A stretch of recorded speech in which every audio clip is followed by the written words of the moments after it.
Welcome to Brian's Brain. Today we're gonna review some books. Got 4 of them. Most of them are math or philosophy related. I tend to enjoy those.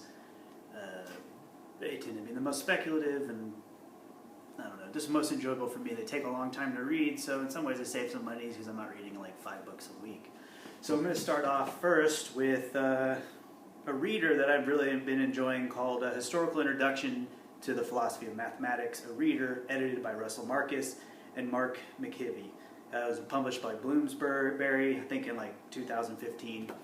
Here's the book. It's pretty good.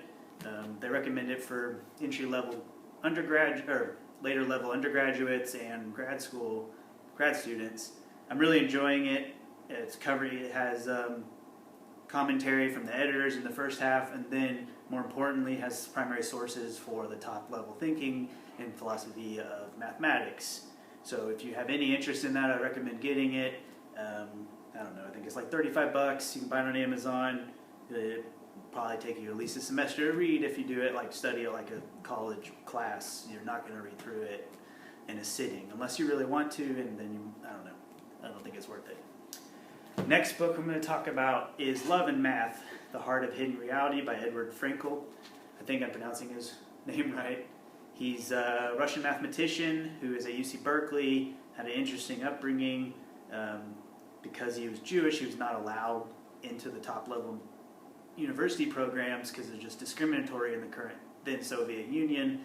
Of course, like any good mathematician, he found a way around it, published a few papers. They were so good, they were snuck out to the U.S., and he got to finish his PhD at Harvard via it. It just goes through about like how he became in love with mathematics and just talks about this thing called what is it called? Anyways, it's good.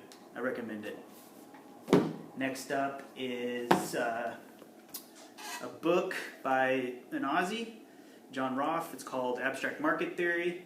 This book was $50 used. It's normally $80.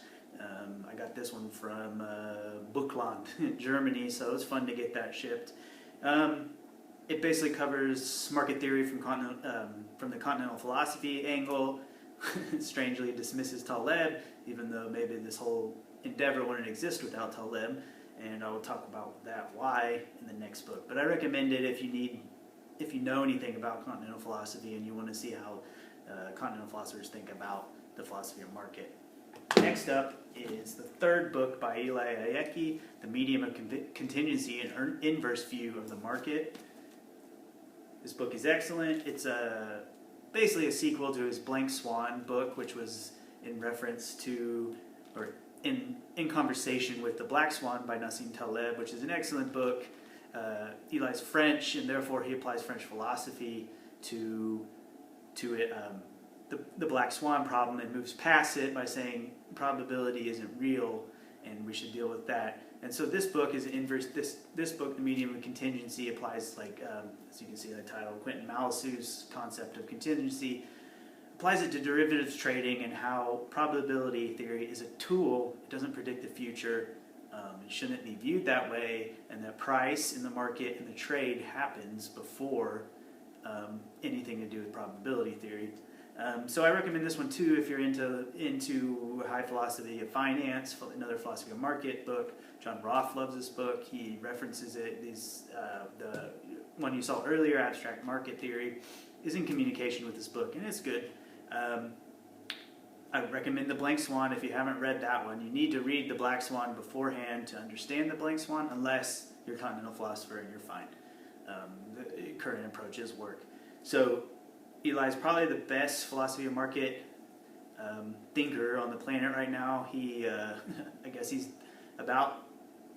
should be finished with his PhD in probability, but he left it, and it's kind of funny. So I enjoy that. He runs a firm. He's a doer called ITO 33, which is credit derivatives and other complex derivatives, valuing tools. So therefore, traders can better price their complex derivatives, lower order vanilla options, all the way up to the multiple higher order derivatives.